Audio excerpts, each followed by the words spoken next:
வணக்கம். கடந்த வாரம் அசம்யுத ஹஸ்தம் என்று கூறப்படுகின்ற முத்திரைகளை பற்றி பார்த்தோம். இந்த வாரம் அதில் மிச்சம் இருக்கின்ற முத்திரைகளும் சம்யுத ஹஸ்தம் என்றால் என்ன என்பதை பற்றியும் பார்ப்போம். அதற்கு முன்னால் சிலவற்றை பகிர்ந்து கொள்ள விரும்புகின்றேன்.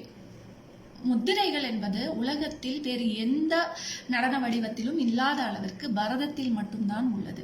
கைகளை கொண்டு பொருள் உணர்த்தும் முறை இது. கிழக்கு ஆசிய பகுதிகளில் இந்த மார்க்கத்தை பின்பற்றுகின்ற நடன வடிவங்கள், அது கிராமிய நடன வடிவமாக இருந்தாலும் சரி, பாரம்பரிய நடன வடிவமாக இருந்தாலும் சரி, இந்த மார்க்கத்தை பின்பற்றுகின்ற நடன வடிவங்களில் மட்டும்தான் இந்த முத்திரைகள் அல்லது ஹஸ்தங்கள் என்று சமஸ்கிருதத்தில் அழைக்கப்படுகின்ற இந்த முறை உள்ளது. பரதநாட்டியம் நம் முன்னோர்களால் பல்லாயிரம் ஆண்டுகளுக்கு முன்னால் கண்டுபிடிக்கப்பட்டு பின்னர் கைமாறி பரிணாம வளர்ச்சி அடைந்து இன்றும் தலை நிமிர்ந்து இருக்கின்றது. இதற்கு பல பேர் பல முயற்சி எடுத்திருக்கின்றார்கள். குறிப்பாக நிறைய புத்தகங்கள் இதை பற்றி எழுதியிருக்கிறார்கள். அதில் அபிநய தர்பா என்ற புத்தகத்தில் முத்திரைகள் பற்றி கூறப்பட்டுள்ளது.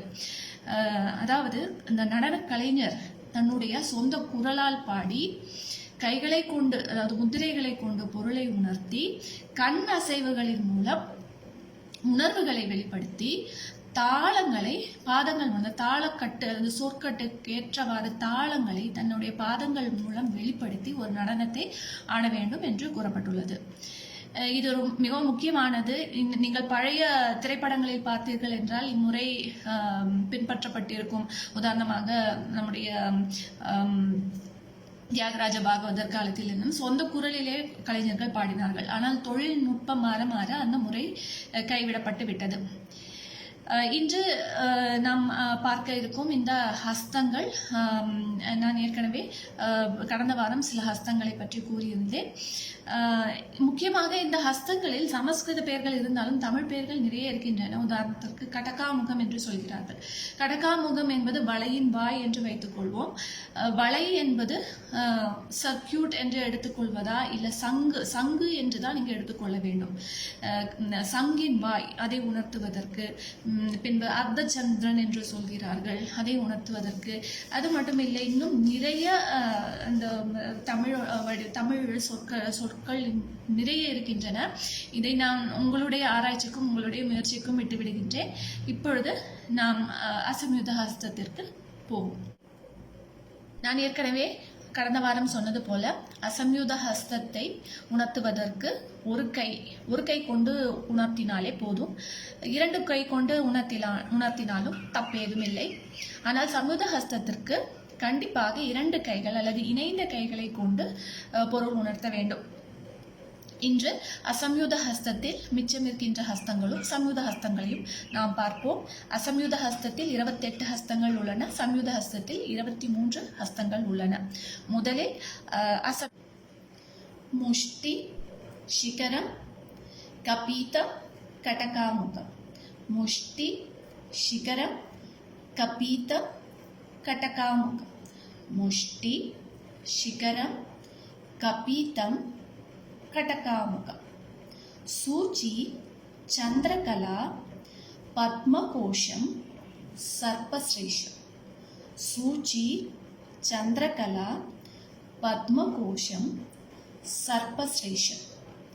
மிருகசீஷம், சிம்ஹமுகம், காங்கூலம், அலபத்மம். காங்கூலம் என்னாச்சா, மிடில் ஃபிங்கரை மடக்கணும். காங்கூலம், அலபத்மம். சதுஷ்ரம், பிரம்மரம், ஹம்சாஸ்யம், ஹம்சபக்ஷம்.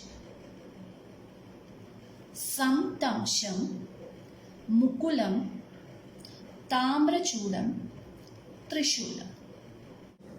அடுத்து சம்யுத ஹஸ்தம். அஞ்சலி, கபோதம், கர்க்கடம், ஸ்வஸ்திகம். அஞ்சலி, கபோட்டம், கர்க்கடம், ஸ்வஸ்திகம். டோலாஹஸ்த, புஷ்பபுடம், உத்சங்கம், சிவலிங்கம்.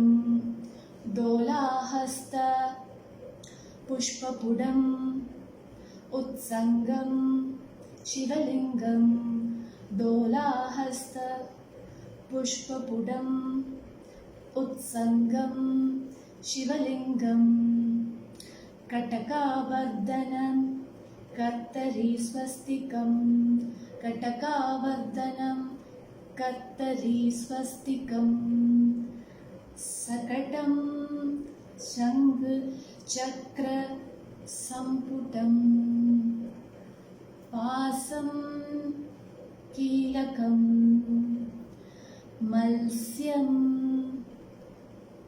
कूर्मं वराहं गरुडं नागबन्धं कटुवाहस्त पेरुण्ड